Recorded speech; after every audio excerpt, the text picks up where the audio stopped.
دلی کی فضا میں آج پھر ایک بار ایک پرانی آواز گونجنے لگی ہے۔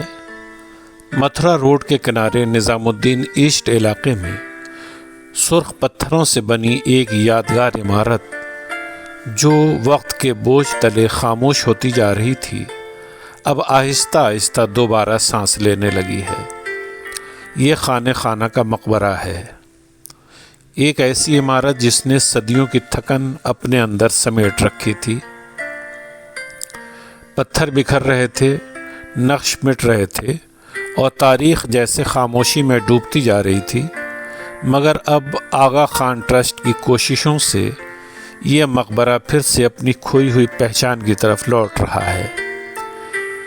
کہتے ہیں جب کسی ورثے کی مرمت ہوتی ہے تو صرف دیواریں نہیں بنتی بلکہ یادداشتیں بھی جڑتی ہیں۔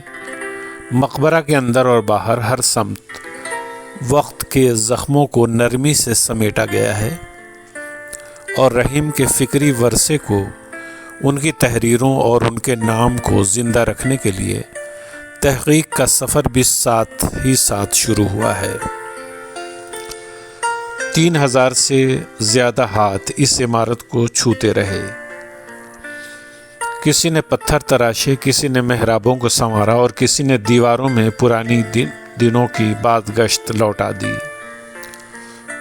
سرخ پتھر کی یہ عمارت سبزہ زاروں کے بیچ کھڑی ہے، جیسے باغ اسے تھامے ہوئے ہوں۔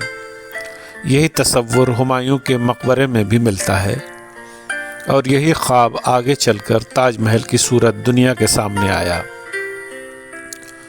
یہ مقبرہ صرف فن تعمیر کی مثال نہیں بلکہ اس شخص کی علامت ہے جس کا نام عبدالرحیم خانِ خانہ تھا۔ رحیم، رحیمن، ایک ایسا نام جس میں علم بھی تھا اور حلم بھی۔ 1556 عیسوی میں پیدا ہونے والا یہ شخص 1627 عیسوی میں تاریخ کا حصہ بن گیا، مگر اپنے لفظ، اپنی فکر اور اپنی وسعت نظر ہمیں ورثے میں دے گیا۔ وہ اکبر کے 9 رتنوں میں شامل تھے، دربار کے شاعر اور صوفی مزاج انسان تھے۔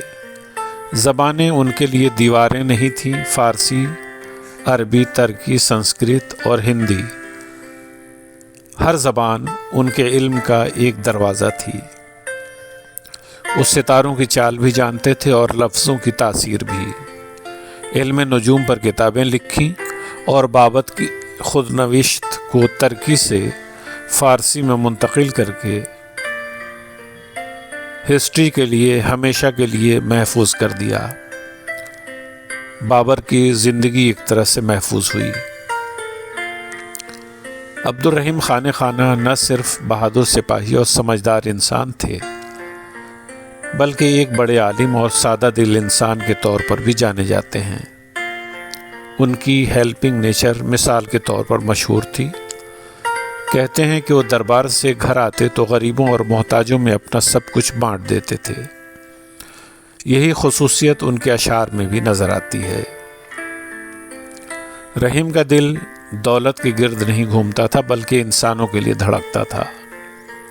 غریبوں کے لیے لنگر، شاعروں کے لیے سایہ اور اہل علم کے لیے کھلا دروازہ ہی ان کی اصل پہچان تھی۔ صوفیوں سے ان کا رشتہ محض عقیدت کا نہیں بلکہ سوچ سمجھ اور مکالمے کا تھا۔ شیخ احمد سرہندی یعنی مجدد الفسانی، جن کے خطوط رحیم کے نام آئے، نصیحت بن کر، اصلاح بن کر اور رہنمائی بن کر ان تک پہنچے۔ رحیم کے اشعار میں دنیا سے بے نیازی کی یہی صدا سنائی دیتی ہے۔ مالی آوت دیکھ کے کلیا کریں پکاری، پھولی پھولی چن لئی کل ہماری باری۔ یہ شعر وقت کو سمجھنے کا ایک سادہ مگر گہرا استعارہ ہے۔ رحیم اور ان کے والد بیرم خان کی زندگی معاصر رحیمی میں محفوظ ہے، جو عبدالباقی نہاوندی کی تحریر اور مغل دور کا ایک معتبر آئینہ ہے۔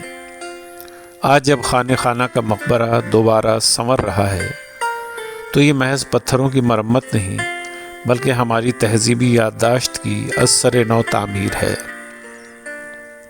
تاکہ آنے والی نسلیں جان سکیں کہ یہ سرخ پتھر کسی ایک دور کا نہیں بلکہ صدیوں کی دانش اور دردمندی کی خاموش گواہی دے رہا ہے۔